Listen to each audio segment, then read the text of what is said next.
La grâce de Jésus-Christ, notre Seigneur, l'amour de Dieu le Père et la communion de l'Esprit Saint soient toujours avec vous et avec votre esprit. Christ est vraiment ressuscité, alléluia.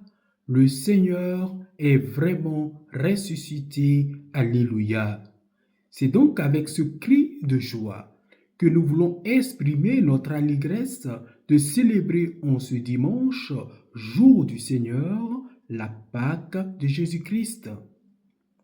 Car nous avons parcouru un long périple avec ascèse, avec jeûne, avec abstinence de tous ordres.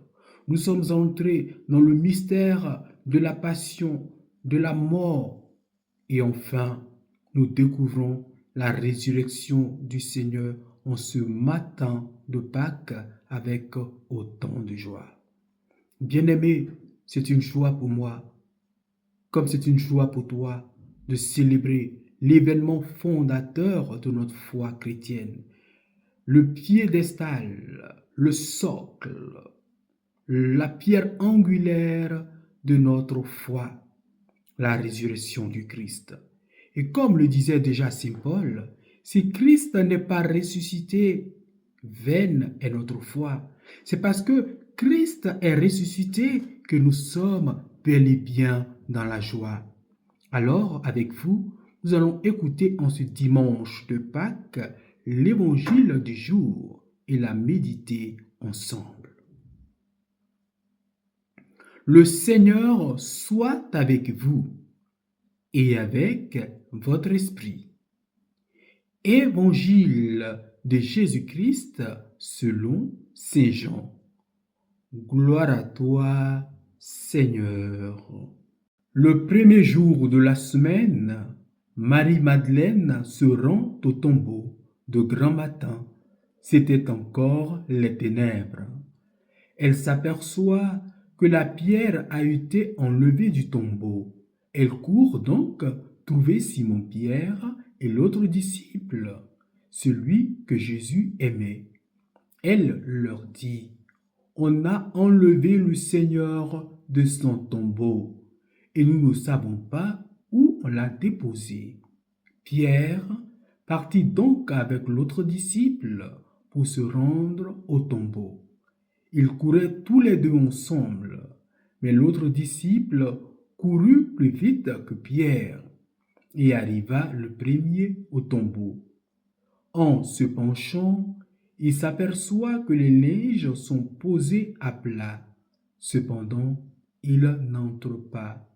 Simon-Pierre le suivait, arrive à son tour, il entre dans le tombeau, il aperçoit les linges posés à plat, ainsi que le suaire qui avait entouré la tête de Jésus, non pas posé avec les linges, mais roulé à part à sa place. C'est alors qu'entra l'autre disciple, lui qui était arrivé le premier au tombeau. Il vit et il crut. Jusque-là, en effet, les disciples n'avaient pas compris que selon l'Écriture, il fallait que Jésus ressuscite d'entre les morts. Acclamons la parole de Dieu. Louange à toi, Seigneur Jésus.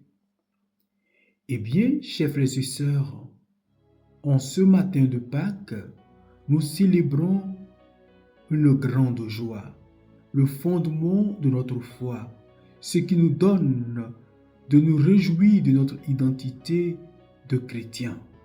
C'est la marque déposée du christianisme, la résurrection de Jésus. Eh bien, Saint Paul nous dit que si Christ n'est pas ressuscité, vaine est notre foi. C'est parce que Christ est ressuscité que nous avons le courage, que nous avons l'outrecuidance de proclamer que Christ est Seigneur des vivants et des morts. Le Christ est vraiment ressuscité. Alléluia. le Seigneur est vraiment ressuscité.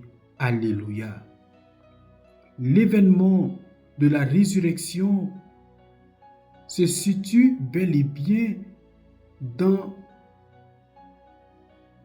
ce que nous appelons l'historicité des faits, parce que elle se place dans le cadre spatio-temporel.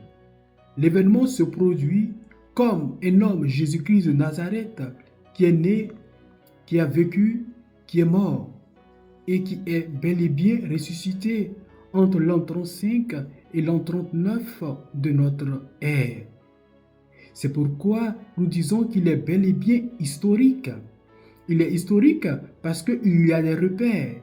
En ce temps-là, Ponce Pilate était gouverneur de la Judée, alors que Hérode Antipas était le roi de la Galilée et que le grand prêtre Anne était en fonction en cette année-là. Il y a donc les repères clairs qui peuvent se retrouver dans l'histoire. Ce n'est donc pas une affabulation, ce n'est donc pas un mythe, ce n'est donc pas une légende, c'est un fait historique. Si donc l'événement de la résurrection est un fait historique, il faudra pouvoir le dire, il ne se situe pas cependant dans un continuum historique. C'est-à-dire que ce ne sont pas les événements humains qui, par leur appréciation, ont décrit le fait et le comment de la résurrection. Car Dieu, par la résurrection, réalise une création nouvelle et aucun homme, fût-il saint, n'a le pouvoir d'observer cette œuvre de récréation divine. Cependant, nous avons des signes, des pièces à conviction. Le tombeau vide. Et nous en reviendrons, bien évidemment.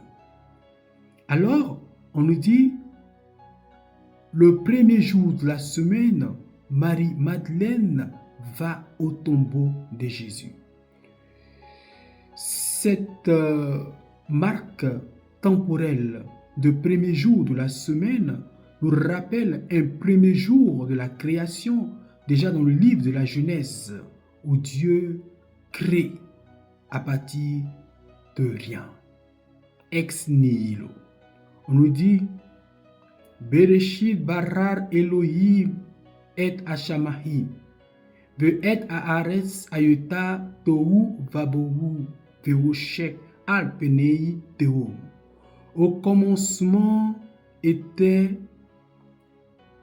le ciel était un vide, était informe, était un tohu vabohu.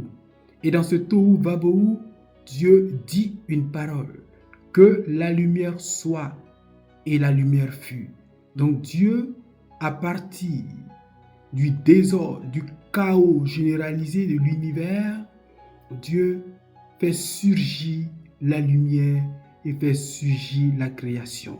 Déjà le premier jour. Et Jésus, c'est au premier jour que se réalise l'événement de la résurrection. C'est pourquoi nous disons que la résurrection de Jésus sonne le glas d'une nouvelle création. Une nouvelle création pour nous et pour l'univers entier. Car Paul disait dans la lettre aux Romains au chapitre 8, le verset 19, le monde entier attend avec empressement la révélation des fils de Dieu. Et cette révélation a commencé avec la résurrection du Seigneur. C'est pourquoi nous disons que le fait et le comment de la résurrection ne relèvent pas de l'histoire, mais se situent bien au niveau de la foi. Parce que quand Christ ressuscite, il ne se montre pas à ses ennemis, aux grands prêtres, à ceux qui lui ont voulu du mal, mais il se montre davantage à ses amis et à ses disciples. C'est donc dans le domaine de la foi que nous comprenons bien ce qu'est la résurrection. Et l'Apocalypse nous dit que quand le Christ reviendra pour la seconde fois, en ce moment-là, tous le verront, et même ses ennemis. Et ce sera le moment du jugement. Donc avant le moment du jugement, Christ reste voilé aux yeux de tous les hommes, de tous qui parcourent un chemin d'inimitié avec lui. Mais pour tous ceux et celles qui croient en lui et qui sont ses disciples, il leur a donné le pouvoir de devenir enfants de Dieu et donc de le voir et de le contempler avec les yeux de la foi. Alors, Marie-Madeleine, elle est mue par une espérance et un amour fort qui l'a fait courir jusqu'au tombeau. Et donc l'événement de la résurrection est pour nous l'occasion de raviver notre amour, de raviver notre espérance à la suite de Jésus-Christ. Les deux disciples, Pierre, symbole de la foi, et Jean, symbole de l'amour, se mettent en route pour se rendre compte des faits racontés par Marie-Madeleine, la première des apôtres, parce que la première à avoir annoncé l'événement de la résurrection. Et donc ils arrivent au tombeau. Pierre, qui court moins vite que Jean qui est jeune, cependant entre le premier. Il observe les pièces à conviction, le linge posé à plat. Et rentre ensuite Jean. Il observe également les pièces à conviction, le linge posé à plat. On nous dit, il vit et il crut. Voilà les pièces à conviction. Voilà la preuve que nous avons de la résurrection. Non pas une preuve factuelle du comment, mais une preuve qui nous ouvre à l'univers du mystère de la foi. Si, comme l'ont prétendu les premiers détracteurs de la résurrection au temps du Christ, au temps des apôtres, ces disciples sont venus, ils ont volé le corps. Certes, analysons, quand on a les voleurs et les pourvoyeurs et les profanateurs des tombes, ils ramassent ce qu'ils peuvent ramasser et ils laissent derrière eux le désordre. Donc, on ne peut pas avoir de l'ordre dans un tombeau qui a été vilipendé. Mais là, on trouve le linge et le suaire bien rangés, posés à plat à côté. Ça veut dire que ça ne peut pas être l'événement d'un profanateur. Si encore ça avait été des voleurs, comme on pourrait le penser, ils auraient apporté le corps avec les vêtements. Ils n'auraient pas pris le temps d'enlever les vêtements, de bien les arranger, les poser à plat et partir avec le cadavre comme cela nu. C'est donc pas possible. C'est donc un grand mensonge de l'histoire que de vouloir éteindre et effacer l'histoire de la résurrection en le mettant au compte d'un vol. Eh bien, nous disons que Christ est vraiment ressuscité, car après l'événement de la résurrection, il y a eu plusieurs apparitions. Plus de 500 frères ont contemplé le Christ ressuscité. Alors, frères et sœurs, quand nous célébrons la résurrection, nous célébrons notre victoire. Déjà, nous sommes vivants. Déjà, nous participons à la victoire du Christ.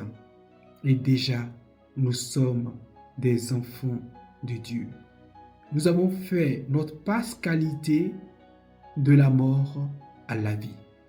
Et maintenant, ce qui nous reste, c'est de témoigner de cette grâce de la Pâque, cette grâce de la vie, grâce à l'espérance. Que l'Écriture soit pour nous le fondement essentiel sur lequel s'agrippe notre foi. Jean a vu et il a cru. Ne cherchons pas à voir, cherchons à croire pour comprendre et pour voir véritablement. Loué soit Jésus-Christ. Christ est ressuscité. Alléluia. Le Seigneur est vraiment ressuscité. Alléluia.